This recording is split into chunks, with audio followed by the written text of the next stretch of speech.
하나님 주여, 이 시간 주의 말씀 전할 때 주의 말씀 듣게 하시고 주의 말씀으로 살아나게 하소서. 예수 그리스도의 이름으로 기도드립니다. 아멘. 할렐루야. 반갑습니다. 잘 쉬셨어요? 주무셨습니까? 좋은 아침이네요. 어제 모두 수고하셨습니다. 자, 오늘 본문은 유대 명절입니다. 6월절인지 오순절인지 또 맥주절인지는 모르겠어요. 어쨌든 명절입니다. 유대인들은 명절 때는 다 예루살렘으로 가요. 우리 추석 때 집에 가는 것처럼 예수님도 명절에 예루살렘으로 갑니다. 왜 예루살렘으로 갑니까? 거기에 성전이 있어요. 제사 드리러 가는 겁니다. 만 29세 이상 된 남자들은 율법으로 다 이렇게 성전으로 가게 돼 있단 말이죠. 예수님이 왜 율법을 지킵니까? 그 율법을 성취하셔요. 그래서 그 의를 우리에게 전가해 주죠. 우리는 율법을 못 지키니까. 그리고 예수님은 또 십자가에서 우리를 죄도 구속하셨죠. 거기서 베데스다라는 못이 있어요. 연못. 거기서 38년 된 병자가 오늘 여기 등장합니다. 오늘 이 내용을 통해서 주님이 우리에게 진정 주시고자 하는 그것이 무엇이냐, 그리고 우리가 주님께 진정 그것을 받았을 때 우리는 어떻게 변화되는가, 이 지점, 제목은 내가 낫고자 하느냐, 내가 낫고자 하느냐라는 제목으로 말씀을 전합니다. 오늘 이 말씀을 통해서 우리가 진정 소생하는, 나음을 얻는 시간 되기를 바랍니다.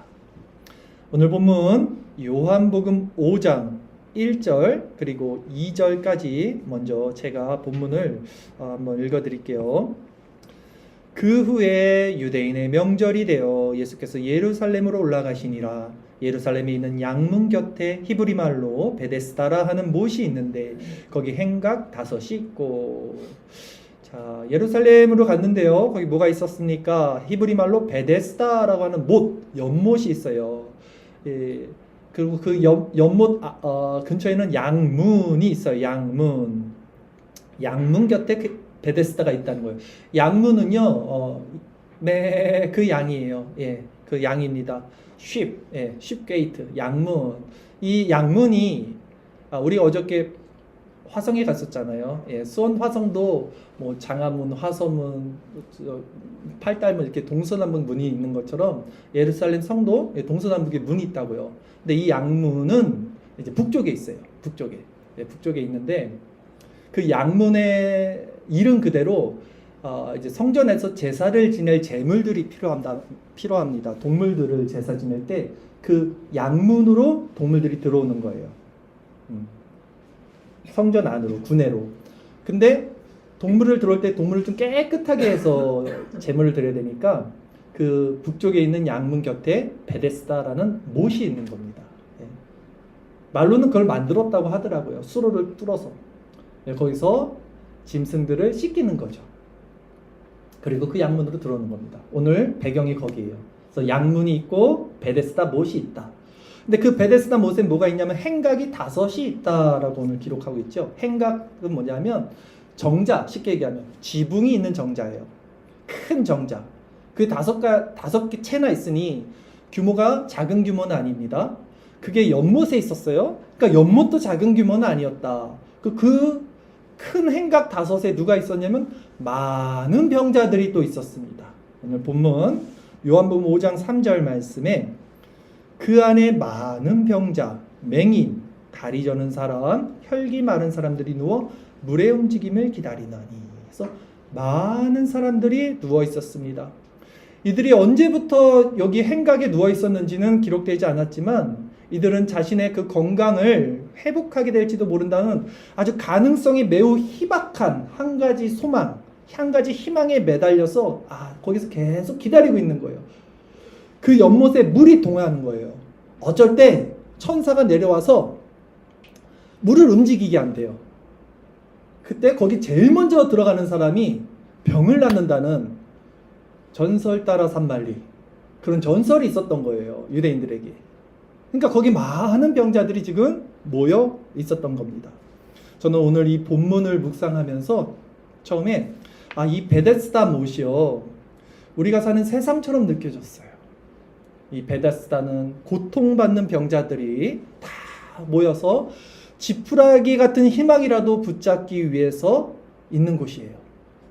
물이 동할 때 먼저 들어가려고. 지금 우리가 사는 세상을 한번 보십시오. 모두가 저마다의 고통 가운데서 세상이 주는 어떤 덧없는 희망에 이렇게 목을 매면서 살아가고 있지 않습니까? 우리는 이 인생의 끝이 뭔지 알아요. 죽음입니다. 누구도 그 죽음에서 벗어날 수 없어요. 카톡 제목에 좋은 말이 있더라고요. 어차피 다 못 벗어난다. 맞아요.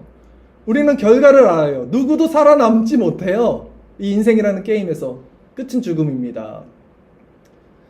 그걸 알면서도 성냥개비에 마치 불이 타들어가듯 곧 타들어서 없어질 인생인 것도 알면서도 그렇게 활활 뭔가를 태우는 그런 인생을 살고 있죠. 그것이 우리가 사는 세상, 우리가 사는 인생, 그리고 이 베데스다 못이라는 거죠. 본문의 이 베데스다 못에 왜 병자들이 이렇게 많이 모여서, 근데 그것이 왜 덧없는 희망인가, 그것이 왜 헛된 희망인가 라는 것을 이제 말씀을 드리겠습니다. 우리가 지금 읽었던 3절 말씀, 그리고 이어지는 4절 말씀까지 제가 한번 다시 보면요, 좀 특이한 게 있죠. 바로 가로로 이렇게 쳐져 있는 부분이 있습니다. 물의 움직임을 기다리니 라는 3절 후반부에 가로가 시작이 됐고요. 4절 말씀을 제가 한번 다시 읽어드릴게요. 이것도 지금 가로 안에 있는 말이에요. 말씀이죠. 이는 천사가 가끔 못에 내려와 물을 움직이게 하는데 움직인 후에 먼저 들어가는 자는 어떤 병에 걸렸든지 낫게 되밀어라 가로 닫고. 천사가 이 베데스다 못에 가끔 내려왔다. 그리고 물을 움직일 때 먼저 들어가면 그 사람은 낫는다. 근데 왜 가로냐? 여러분 아시는 분은 있겠지만 성경은요, 원본이 지금 전해지지 않습니다. 원본은 저자가 30여 명이 이제 기록을 했던 그 저자들이 했던 원본은 없어요. 원본을 필사, 베껴 쓴 사본들이 있는 거예요. 근데 그 사본이 많아요. 근데 그 사본을 보면 권위 있는 사본들이 있어요. 그리고 조금 신빙성이 떨어지는 사본들도 있겠죠. 그 중에 권위 있는 성경, 신의 사본 들어보셨죠? 바티칸 사본, 이런 사본에는요, 지금 이 구절이 없어요.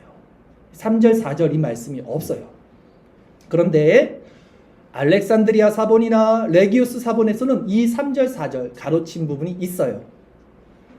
이렇듯 성경이 사본이 각각 다를 때 우리가 이 정경이라고 그러죠. 캐논, 이 성경, 지금 우리가 있는 이 성경을 기록할 때는 이걸 가로로 치는 거예요. 어떤 사본에는 있고 어떤 사본에는 없다. 그래서 이렇게 가로로 이 정경화 작업에 이렇게 첨가됐다라는 것입니다. 그러니까 제가 말하는 거는 이 베데스다 못에서 진짜 천사들이 병을 낫게 한 것인지 아니면 단순한 자연 현상을 그냥 사람들이 그렇게 받아들인 것인지 불분명하다는 거죠. 이것이 처음 요한이 성령의 감동으로 쓴 그 성경에는 기록이 되어 있지 않다라는 것이죠. 우리가 희망을 두는 세상이 이와 같다는 것입니다. 불분명해요. 모든 것이 불분명해요. 그리고 확률적으로도 이 베데스다의 못에 들어갈 확률은 너무나 적어요. 수많은 사람들 중에 가장 먼저 들어가야지 나음을 입는데 그 물이 항상 동하는 것도 아니고, 그렇게 너무나 희박한 확률 가운데 또 그것도 불분명한, 확실하지도 않은, 전설 따라 산말리, 그런 허탄한 희망을 안고 살아가는 것이 바로 우리 인생과 닮지 않았냐라는 것입니다. 그리고 거기 딱 우리와 같은 사람이 한 명 등장을 하죠. 오늘 본문 요한복음 5장 5절 말씀입니다. 거기 38해 된 병자가 있더라. 38년을 그 고통 속에서 누워서 살았다고 생각해 보시면 어떨까요? 여러분이 만약 그런 인생을 사셨다면 참 소망이 없을 것 같습니다. 38년 동안 여러분이 어떤 문제에 눌려서 고통 가운데 살았다고 생각해 보십시오. 얼마나 힘들고 비참하고 그 인생 자체가 얼마나 괴로운 인생입니까? 이 사람 지금 어때요? 움직일 수 없죠? 근데 이분이 요청했던 게 뭐였냐면 물이 동할 때 나를 데려가 줄 사람이 없다라는 거예요. 그건 뭘 얘기하냐면 이분 지금 옆에 가족도 없어요. 친지도 없을 거예요. 친구도 없어요. 도와줄 사람이 아무도 없다는 거예요. 그렇죠. 38년이면 그냥 혼자 헛된 소망을 그냥 품고 죽지 못하는 거죠. 그렇게 자포자기죠, 사실은. 그렇게 살고 있는 거죠. 너무나 안타까운 건 뭐냐면 사실 그 희망마저, 그 한 줄기 아주 희망마저도, 신락 같은 희망마저도 신기루라는 거죠. 불분명하다는 거죠. 천사가 진짜 거기에서 물을 동하는 게 아니라는 거죠. 이 병자의 모습을 통해서 우리는 이 죄에 잡힌 이 인생들의 실상을 봅니다. 스스로 아무것도 할 수 없습니다. 죄의 문제를 해결하는 방법을 몰라요. 죄가 뭔지도 모르고 왜 비참해졌는지도 모르고요. 무엇이 나를 이렇게 고통스럽게 하는지도 몰라요. 그 우리가 소망하는 그 헛된 것, 그걸 붙잡고 그냥 있는 거예요. 다 죽을 걸 알면서도. 누구도 빠져나갈 수 없는 이 세상이란 걸 알면서도. 제가 너무 비관적인가요? 근데 그게 세상이죠. 여러분도 아시잖아요. 그 가망 없는 사람, 38년 된 병자를 주목한 분이 계시죠. 그 소망 없는 사람을 예수님께서 주목하십니다. 오늘 본문을 다시 볼게요. 요한복음 5장 6절 말씀. 예수께서 그 누운 것을 보시고 병이 벌써 오래된 줄 아시고 이르시되 내가 낫고자 하느냐. 여러분, 예수님께서 보셨어요. 그리고 아셨어요. 보시고 아시고 묻는 거예요. 이 구절에서 중요한 것은 예수님께서 그 병자를 아셨다는 겁니다. 지금 병자는 예수님을 알지 못하죠. 예수님은 병자를 알았습니다. 병자는 지금 예수님을 보지 못했어요. 예수님은 병자를 봤습니다. 근데 여기서 아시고 하는 이 단어가 헬라어로는 기노스코죠. 히브리어로 야다라는 말이죠. 이 아신다는 말, 이 동사는요, 경험에 의해서 하는 거예요. 그 사람의 속을 아는 거죠. 그 사람이 누군지를 진짜 아는 거예요. 그 사람의 인격, 그 속에 뭐가 있는지를. 그때 쓰는 단어예요. 이 아시고는 기노스코. 자, 보십시오. 38년 된 병자는 예수님 지금 몰랐어요. 근데 예수님은 그를 기노스코 아셨습니다. 여기 우리의 소망이 있어요. 이거 외에는 소망이 없어요. 여기 여러분과 저의 유일한 소망은 여기 있어요.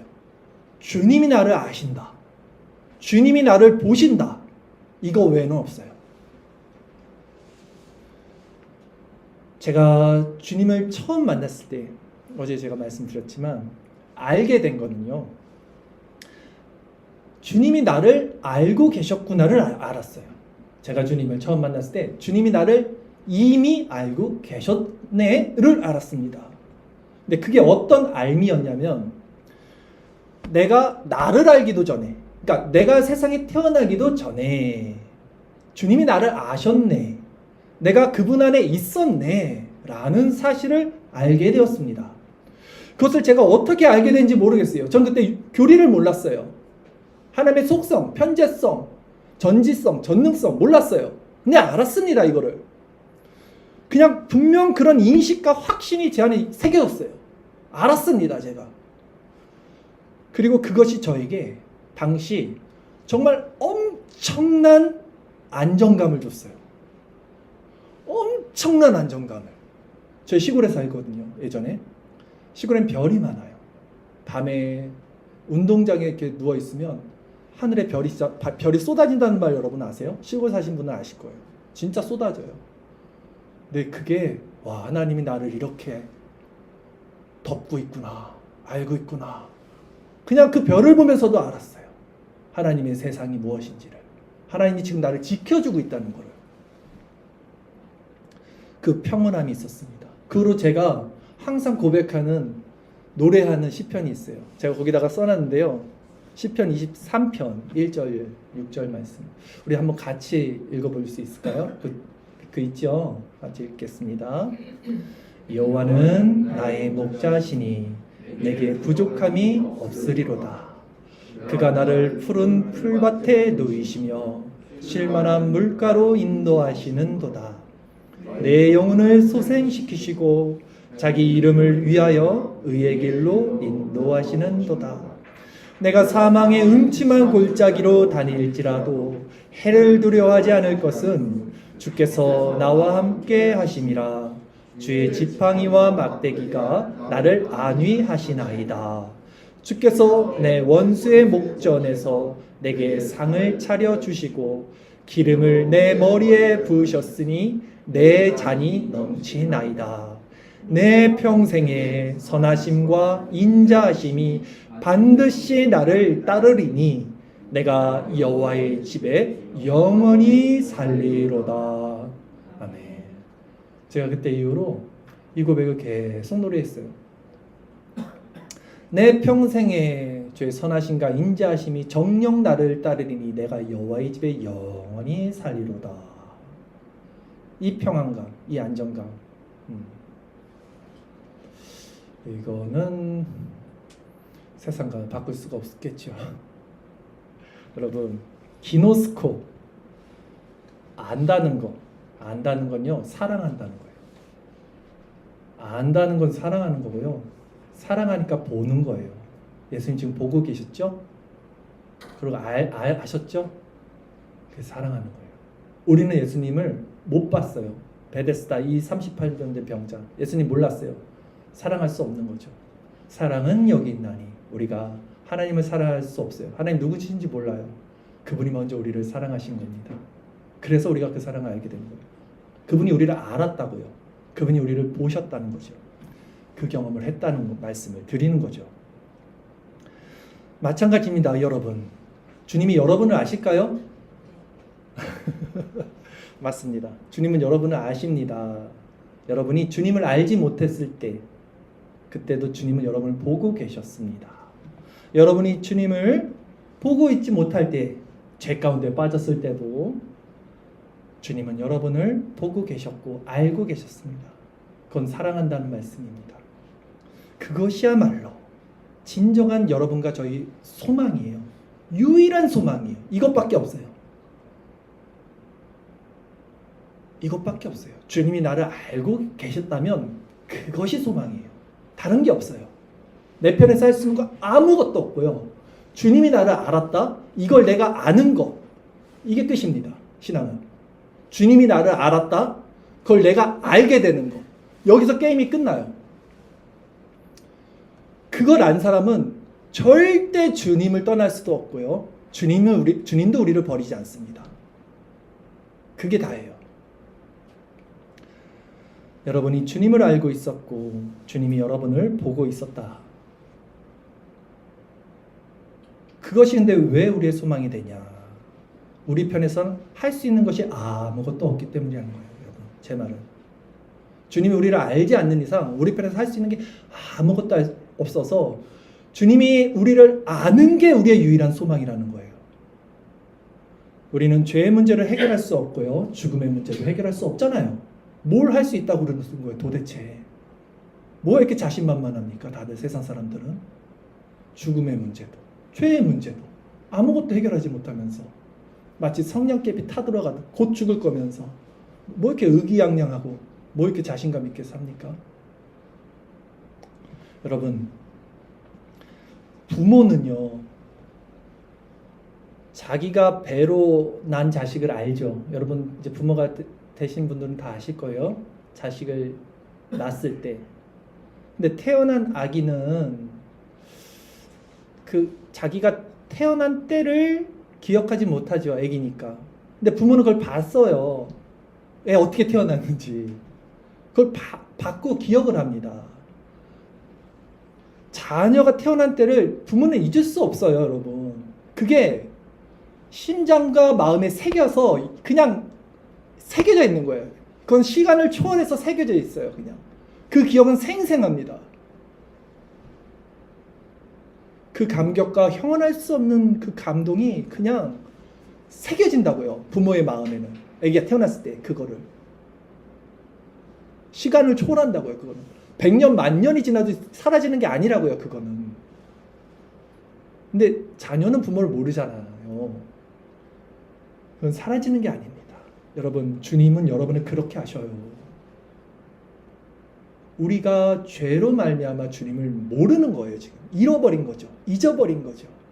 그러나 주님은 주님의 마음에 우리가 있었다는 거죠. 그 주님은 아신다고요. 주님은. 우리는 죄로 타락했어요. 그래서 하나님을 알지 못하는 존재가 됐죠. 그러나 성경은 하나님 주님이 창세 전부터 알았다. 너를 알았다. 그리스도 안에 우리가 있었다. 말씀을 하십니다. 에베소서 1장 4절 5절 말씀에 곧 창세 전에 그리스도 안에서 우리를 택하사. 언제 택했어요? 창세 전에 택했다고요. 태어나기도 전에. 우리로 사랑 안에서 그 앞에 거룩하고 흠이 없게 하시려고 그 기쁘신 뜻대로 우리를 예정하사 예수 그리스도로 말미암아 자기 아들들이 되게 하셨으니. 언제 아들이 되게 했냐고요? 창세 전이라고요.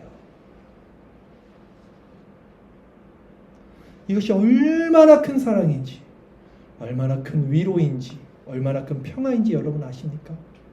이것이 믿어졌을 때, 이것을 알게 됐을 때 이 사실의 회복이 일어나는 거예요. 사람은 이것을 알 때 사람의 마음, 죄인의 마음은 녹아요. 우리가 이 사실을 모른다면 어떤 기적을 체험하든 어떤 능력을 바라든 어떤 지식에 이르든 우리는 절대 누구도 아무도 주님을 알 수도 볼 수도 깨달을 수도 따를 수도 없어요. 확실합니다. 이 기노스코, 주님이 나를 알았다는 이 지식에 우리가 인격적 동의와 체험적 확신이 있지 않는 한 누구도 주님을 따를 수 없어요. 근데 이게 있으면 떨어질 수 없어요. 어떤 것도 우리를 주님으로부터 떨어뜨릴 수 없습니다. 그게 성경의 증언이에요. 프린트를 보십시오. 로마서 8장 28절 이하 말씀입니다. 우리 같이 읽을까요? 이것도요. 같이 읽겠습니다. 우리가 알거니와 하나님을 사랑하는 자 곧 그 뜻대로 부르심을 입은 자들에게는 모든 것이 합력하여 선을 이루느니라. 하나님이 미리 아신 자들을 또한 그의 아들의 형상을 본받게 하기 위하여 미리 정하셨으니 이는 그로 많은 형제들에서 맏아들이 되게 하려 하심이니라. 또 미리 정하신 그들을 또한 부르시고 부르신 그들을 또한 의롭다 하시고 의롭다 하신 그들을 또한 영화롭게 하셨느니라. 그런즉 이 일에 대하여 우리가 무슨 말 하리요? 만일 하나님이 우리를 위하시면 누가 우리를 대적하리요? 자기 아들을 아끼지 아니하시고 우리 모든 사람을 위하여 내주신 이가 어찌 그 아들과 함께 모든 것을 우리에게 주시지 아니하겠느냐? 누가 능히 하나님께서 택하신 자들을 고발하리요? 의롭다 하신 이는 하나님이시니 누가 정죄하리요?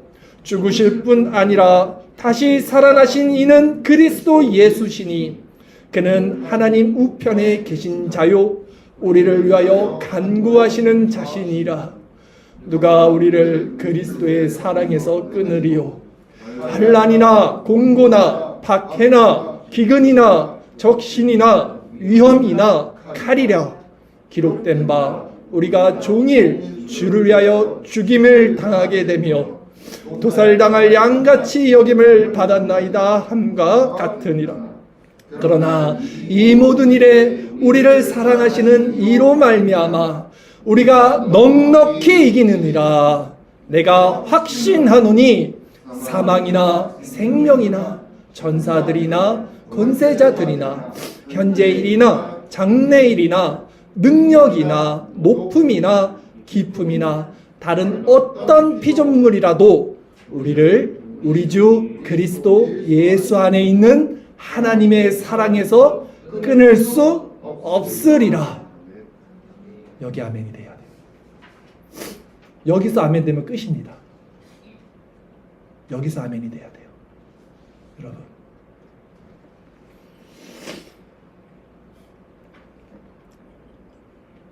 우리를 우리 주 예수 그리스도 안에 있는 하나님의 사랑에서 끊을 수 있는 것은 아무것도 없어요. 하나님이 우리를 택한 것이 이미 창세 전에 있었다면 우리의 어떤 공로도 아니고 우리의 어떤 죄도 용서받을 수 있다는 거잖아요.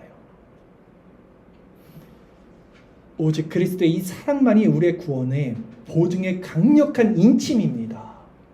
그러나 우리가 그분을 알지 못했다면, 우리가 그분을 지금 보지 못한다면, 그러면 우리의 모습은 어떻게 됐을까요? 세상의 수고와 무거운 짐을 스스로 짊어지는 삶을 살 수밖에 없는 것이죠.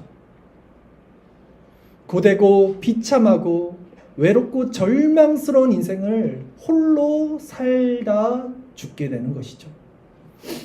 소망 없는 베다스다, 거기에 누워서 불분명한 희망을 품고 죽음을 기다리는 것이죠. 오늘 본문에 있는 베데스다 38년 된 병자, 소망 없는 인생, 너무나 오랜 시간 지쳐요. 죄의 짐에 너덜너덜 망연자실, 그렇게 인생을 보내고 있죠. 이것이 하나님을 떠난 비참한 모든 인간의 실존이라는 것입니다. 그러나 주님은 그런 자에게 다가와서 이렇게 말씀하신 거예요. 네가 낫고자 하느냐? 네가 낫고자 하느냐? 주의 이 음성이 오늘 우리에게 들리기를 원합니다. 주님이 누구신지 몰랐던 38년 된 병자, 그러나 지금도 주님이 누군지 모르는 우리들, 어떻게 대답하는지 아십니까? 이 병자 주님께 지금 어떻게 대답합니까? 오늘 본문 요한복음 5장 7절, 병자가 대답하되 주여, 물이 움직일 때에 나를 못에 넣어주는 사람이 없어 내가 가는 동안에 다른 사람이 먼저 내려가나이다. 여러분, 이 병자 지금 예수님이 누군지를 모르고 있어요. 이것이 죄로 말미암아 지금 눈이 가려져 있는 거예요. 우리의 모습이란 말이에요. 그래서 주님의 도움을 받아야 되는데, 이 주님의 도움을 어떻게 받느냐면, 이 사람이 지금 자기의 견해에 따라서 주님의 도움을 제한하고 있다고요. 뭐라고 얘기했어요? 바보 같잖아요. 낫기 원합니다라고 해야 되는데 엉뚱하게 여전히 저 헛된 소망, 저 물이 동할 때 좀 나를 데려가 줘야 되는데 나를 데려가 줄 사람이 없어요 라고 고하고 있어요 지금. 즉 자기가 가능하다고 생각하는 그 이상의 것을 기대하지 못하고 있죠. 우리도 우리의 생각과 틀, 내가 가능하다는 생각, 이 범주 안에서 신앙생활을 해요. 하나님을 우리는 그렇게 대하고 있어요, 여러분. 우리도 우리가 생각할 수 있는 도움의 범주 안에서 주님의 도움을 구한다고요, 이렇게. 그리고 이 병자 지금 어떻게 얘기했어요? 내가 가는 동안에 다른 사람이 먼저 내려간다. 여전히 끊임없이 자기의 힘으로 하려고 그래요. 걷지도 못하면서 내가 가려고 했는데 내가 너무 힘이 없어서 다른 사람이 먼저 가니 나 좀 도와주세요. 헛된 목표를 향해서 애를 쓰고 있는 거예요, 계속해서. 그러나 주님이 지금 이 사람을 주님께서 만났습니다. 근데 이 사람이 생각하지는 못한 차원의 것으로 베풀어 주시죠. 이 사람이 원했던 것은 못에 데려가 달라는 건데 주님은 그냥 그럴 필요 없었어요. 주님의 방법은 그 사람의 생각과 마음을 뛰어넘어요. 그리고 그로 하여금 무엇이 진짜 자신에게 필요했는지를 알게 하셔요. 우리가 주님께 원하는 것들이 있죠. 근데 주님은 그것보다 더 큰 걸 우리에게 주신다고요, 여러분. 우리는 무엇을 구할지 몰라요. 그 크신 거 우리가 받았을 때 우리는 그 마음에 자원하는 심령으로 주님을 따르게 돼요, 이제. 그때 주님을 기뻐할 수 있어요. 이것이 주님이 일하시는 방식이라고요, 여러분. 이렇게 되면 사람은 주님을 따를 수밖에 없는 존재가 됩니다. 그렇잖아요. 내가 생각하는 것 이상으로 더 큰 걸 체험받았는데 이 사람의 마음은 어떻게 변하겠습니까? 주님의 생각은 우리의 생각과 다릅니다. 분명히 달라요, 여러분. 우리가 구하는 게 주님이 원하는 게 아니라고요, 여러분.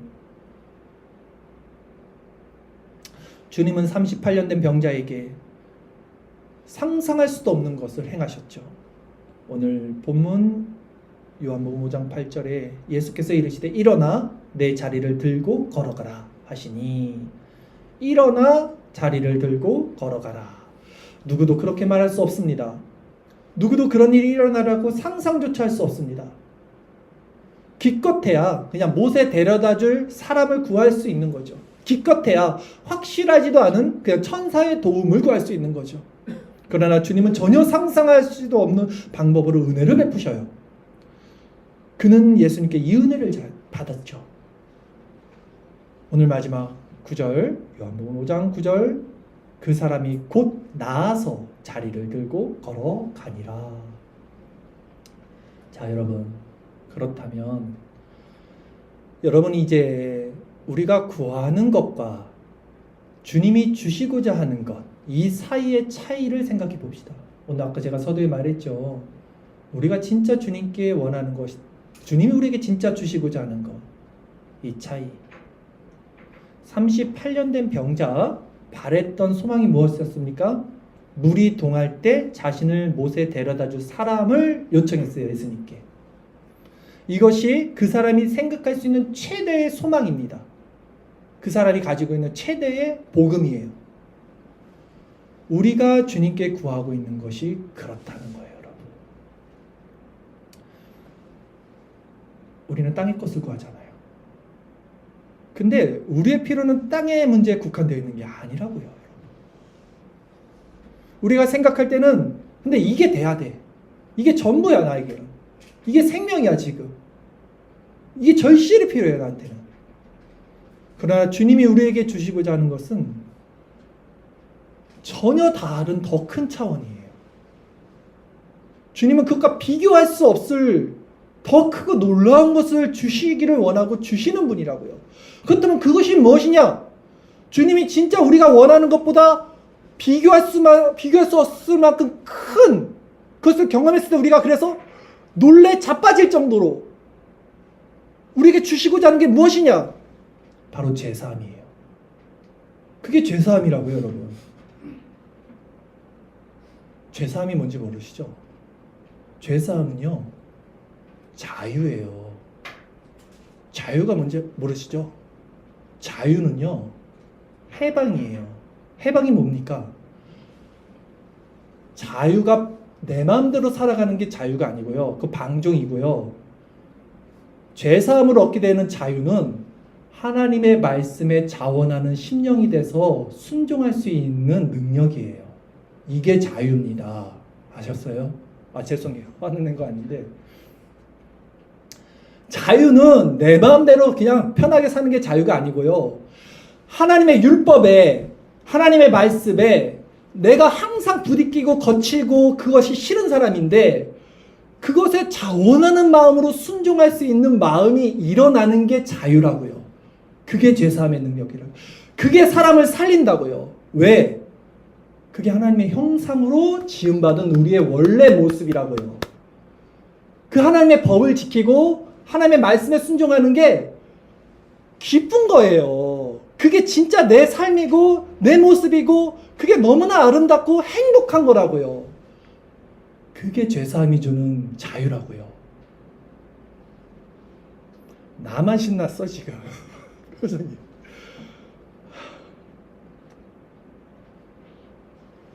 그것이 우리 인생에 유일하게 필요한 거예요. 가장 중요한 거예요. 이 자유함, 이 제사함이 주는 자유 안에 순종할 수 있는 힘이 있다고요. 이게 귀한 거라고요. 순종할 수 있는 힘, 말씀에 자원하여 순종할 수 있는 힘, 그게 자유라고요. 그게 죄사함이라고요. 하나님의 말씀에 자원하여 순종하는 것, 얼마나 기쁘겠어요. 하나님을 사랑하게 되고요, 이웃을 사랑하게 되는 거예요. 원수를 사랑하게 되네요. 바르게 행하네요. 정직하게 행하네요. 성결하게 행하네요. 미운 마음이 일어나지 않네요. 부정적인 마음이 일어나지 않네요. 하나님은 악이 없으시니까. 근데 그런 것들을 따르는 마음이 그냥 노력으로 안 되잖아요. 자원에서 일어나는 거예요. 이게 죄사함이 주는 자유라고요. 이게 능력이라고요. 이게 원래 우리 모습이라고요. 이것이 원래 하나님의 형상으로 창조받은 인간의 원형입니다.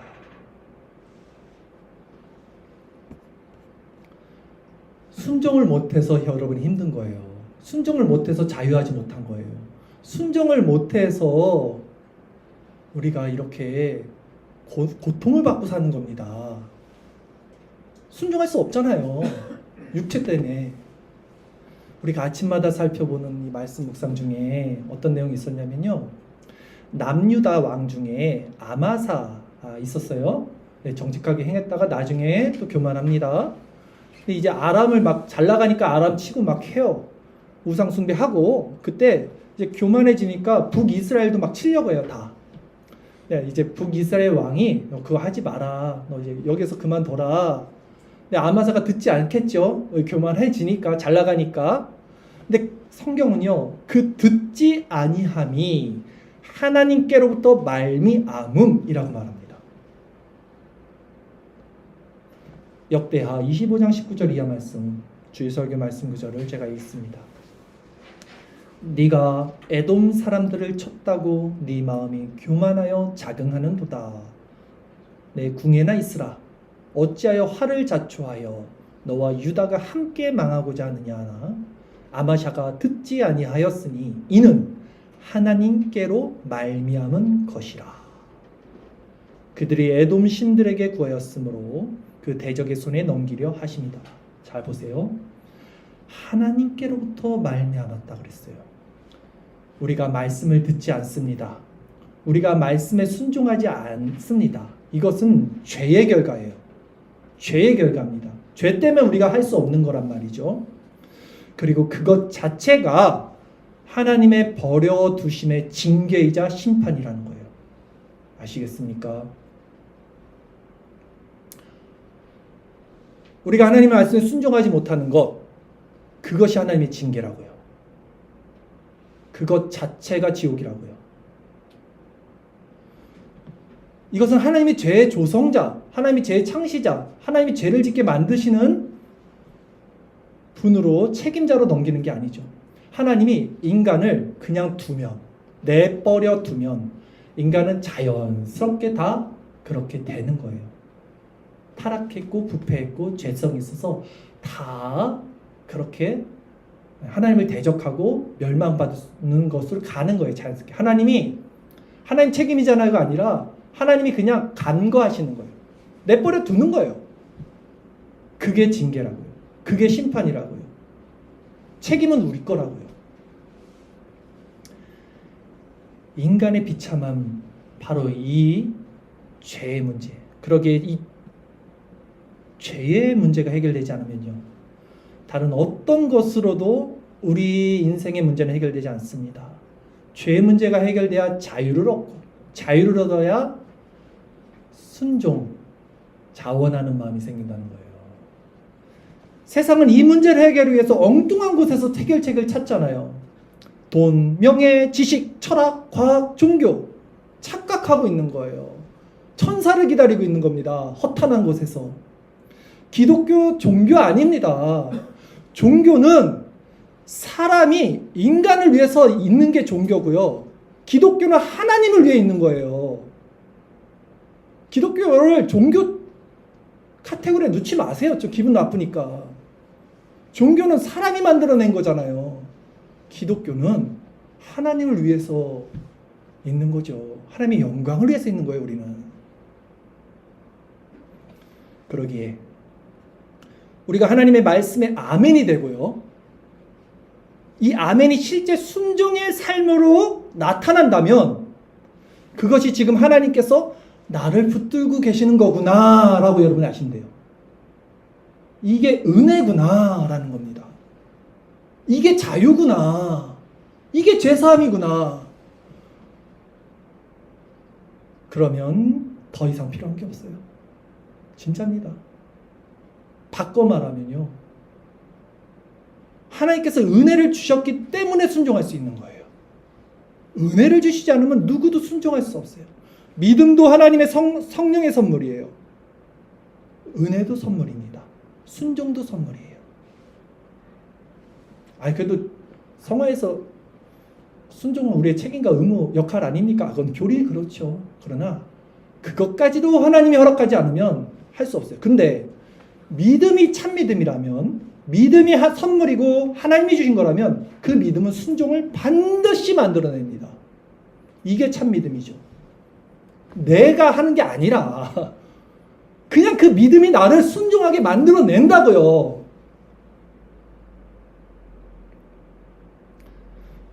본문에 우리 병자에게 예수님이 말씀하셨어요. 보세요. 일어나 자리를 들고 걸어라. 세 가지죠. 일어나 명령이에요. 자리를 들어라 명령이에요. 걸어라 명령입니다. 세 가지 명령. 네, 여러분, 예수님이 병자를 치유해 주셨기 때문에 순종한 거라고요. 아니, 치유를 못 해주는데 어떻게 순종하겠냐고요. 다리가 지금 안 일어나는데 어떻게 일어나라 했다고 일어나겠냐고요. 치유해 줬으니까 일어나서 걸은 거 아닙니까? 우리가 순종할 수 있다면 그거 하나님의 은혜라고요. 순종도 하나님이 하게 하신다고요. 믿음이 순종을 만들어낸다고요. 그런데 여러분, 우리는요, 받지 못하면 아무것도 못해요. 받지 못하면 할 수 있는 건 아무것도 없는 자들입니다. 믿음도 선물, 은혜도 선물, 순종도 선물, 행함도 선물, 모든 것이 하나님의 주권이고 은혜예요.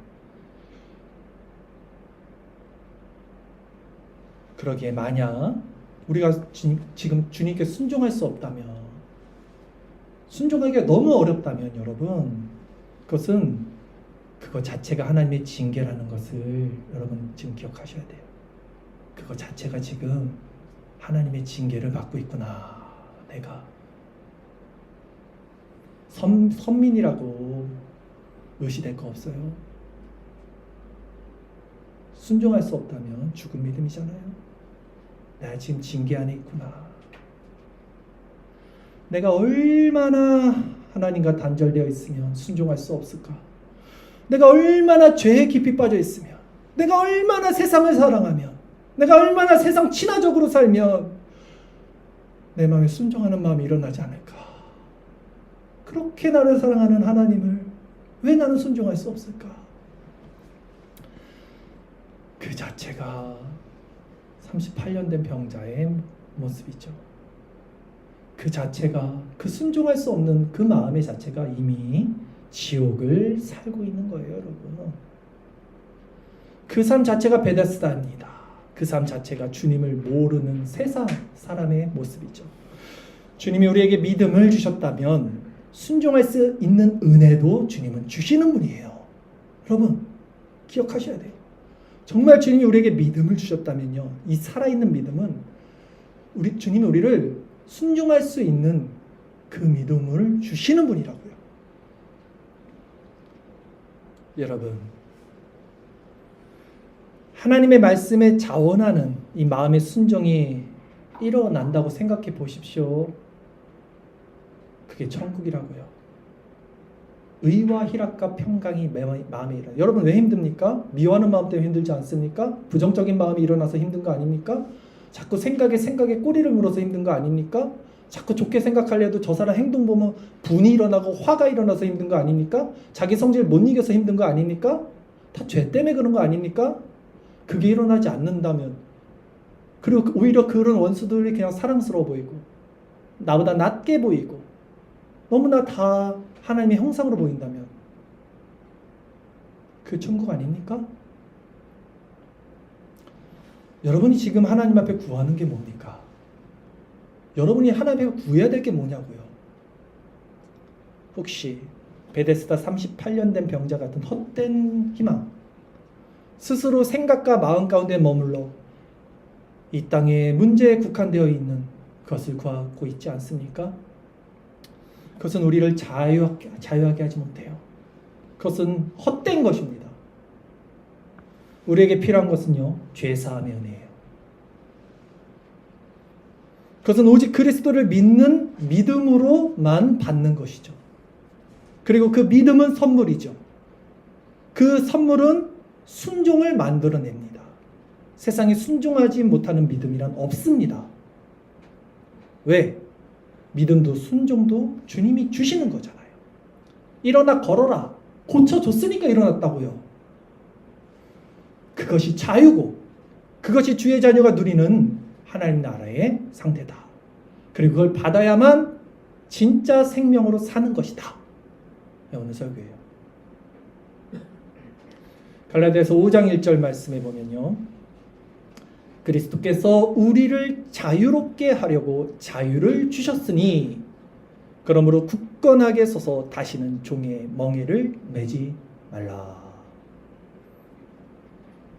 오늘 주님은 베데스다와 같은 세상에서 38년 된 병자 같은 우리에게 말씀을 하셔요. 네가 낫고자 하느냐? 내가 낫고자 하느냐? 주님의 이 질문의 목적은요, 궁극적으로 죄사함에 있어요, 여러분. 어떻게 이렇게 확신하냐고요? 그래도 세상의 문제가 중요하지 않냐고요? 아닙니다. 죄사함에 있는 거예요. 오늘 본문에 나와 있지 않지만 우리 다음 주 본문에 이 힌트가 분명히 있어요. 예수님께서 이 병자에게 다시 찾아갈 때 뭐라고 말씀하셨냐면, 요한복음 5장 14절 말씀, 주일설교 말씀 9절에 이렇게 있습니다. 그 후에 예수께서 성전에서 그 사람을 만나 이르시되 보라, 네가 나았으니 더 심한 것이 생기지 않게 다시는 죄를 범하지 말라 하시니. 죄의 문제라고요. 그 나은 게 뭐가 중요합니까? 또 병들고 죽는 게 인생인데 죄에서 자유를 얻어야 된다고요, 여러분.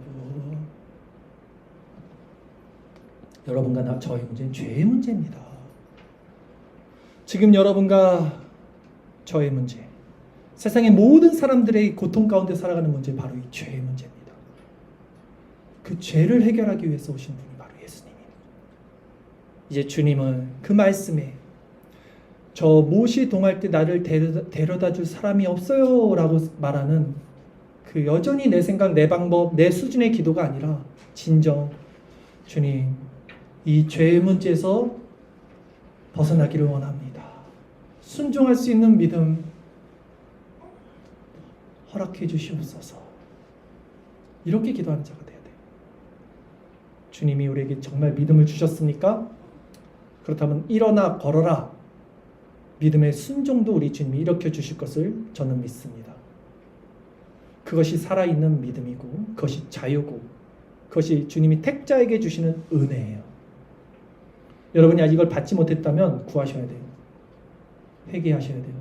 이걸 받았다면 이걸 지켜야 됩니다. 그리고 이것을 전해야 되는 거죠. 이제 말씀을 정리합니다. 여러분은 지금 여러분을 힘들게 하는 것이 무엇이라고 생각합니까? 그 힘듦에서 벗어나는 길이 무엇이라고 생각합니까? 문제가 우리를 힘들게 하는 게 아니에요. 죄가 우리를 힘들게 하고 있습니다. 진짜 우리에게 필요한 것은 못이 동할 때 베데스다 못으로 데려갈 줄 사람이 아니에요. 사람은 우리를 돕지 않아요. 도울 수 없어요. 사람은 우리를 죄의 문제에서 우리를 건져줄 수 없어요. 우리의 죄의 문제를 해결해 줄 수 없어요. 사람은. 오직 주님만이 죄의 문제를 해결해 줄 수 있습니다. 네가 낫고자 하느냐? 네가 낫고자 하느냐?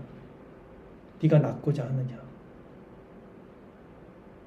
이 아침 이 말씀으로 찾아오신 주께서 그의 피로 죄사함을 주시고 우리를 자유케 하시고 순종의 믿음 가운데 살아나게 하시기를, 나아가 그 능력으로 살아갈 때 이 땅 가운데 주의 복음을 증거하는 자들로 살게 하시기를 주님의 이름으로 기원합니다.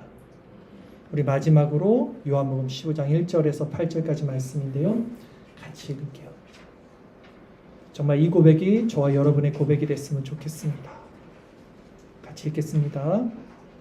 나는 참 포도나무요 내 아버지는 농부라. 무릇 내게 붙어 있어 열매를 맺지 아니하는 가지는 아버지께서 그것을 제거해 버리시고, 무릇 열매를 맺는 가지는 더 열매를 맺게 하려 하여 그것을 깨끗하게 하시느니라.